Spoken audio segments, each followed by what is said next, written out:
Alright, what's going on, guys? Back in the garage with the NAVI. Have it for about a week now, and figured some stuff out, and just wanted to share a couple of tips and do a little tinkering just to take stuff apart to see how everything looks and how they engineered it. And then finally I'll show you how you can look at parts and how much they cost. That's what the craziest thing is, how cheap everything is for this bike. So I'll show you how to do that at the very end of the video. You might notice the first thing off the bat is these helmets. So hanging off the back here, we got these two helmets. That's my off-road helmet and my on-road helmet. And somebody in one of the videos commented asking about the hooks in the back being a potential spot for a helmet, and I had no idea until I was flipping through the manual and double checked it, and sure enough they were right. So I'll put their name right here, tag them in it so they get the credit for that. But yeah, pretty neat. I actually tried it initially and it didn't work, but I told them wrong. I didn't think it was actually for full face helmets, but it actually does work for full face helmets. The issue I had was these hooks are just kind of welded on, so I had to get an adjustable wrench, and I'll show you what I did. So I got an adjustable wrench, and I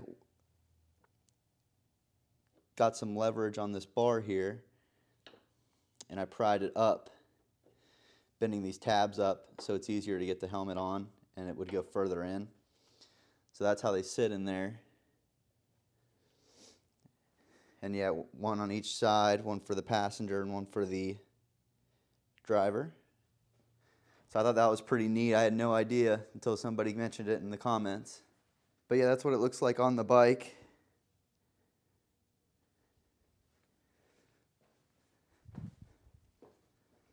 Then coming up to the front here, under this cover, I didn't notice it, but there's a spot for this gas cap.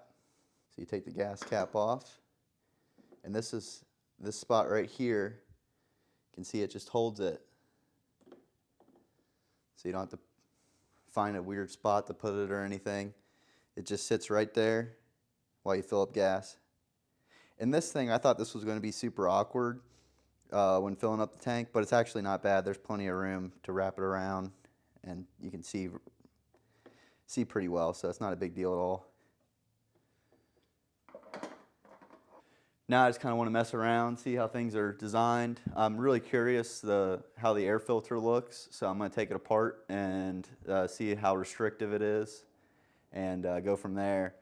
See if there's anything we can do with that. I saw that there's some aftermarket ones that are coming out, but they're all pre-order, and just kind of want to see how restrictive the factory one is first. So we'll dive into that.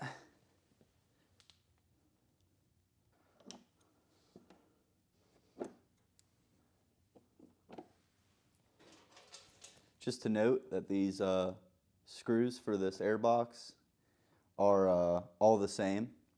And another thing I noticed is a lot of the screws on the bike are all the same as well, so it makes it real easy for taking apart.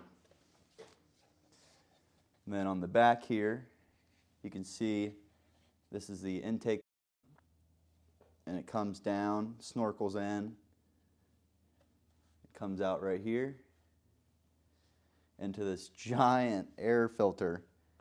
I did not expect this big of an air filter on the thing.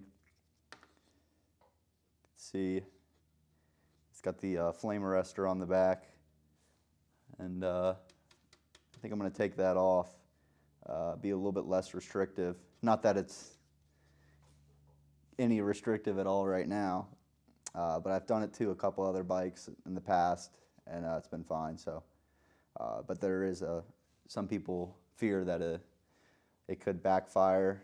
A flame could come through here and catch the filter on fire. So Uh, we're just going to try it out. And if I don't like it and want to put this back on, I can always get some cable ties, heat up some cable ties, and re-plastic weld this back on. As you can see, it's just plastic welded on. 4 corners here.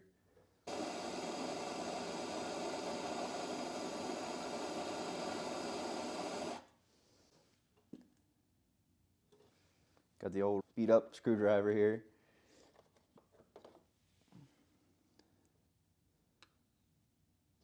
The beautiful smell of plastic. The parts are so cheap for this thing. If I need to get a new filter, it's only $5 for this entire piece right here.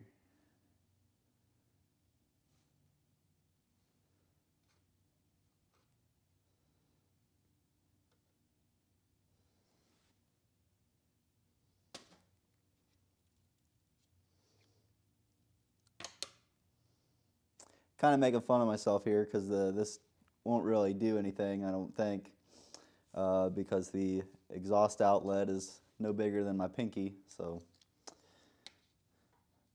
but doing it just for the science of it. And I rode the NAVI the other day, testing out the new brakes, and the brakes felt great. It will lock up the rear tire now if you slam it, or if you really push hard on the back pedal. So it makes it fun for messing around. Actually looks kind of dirty already, but it should be good.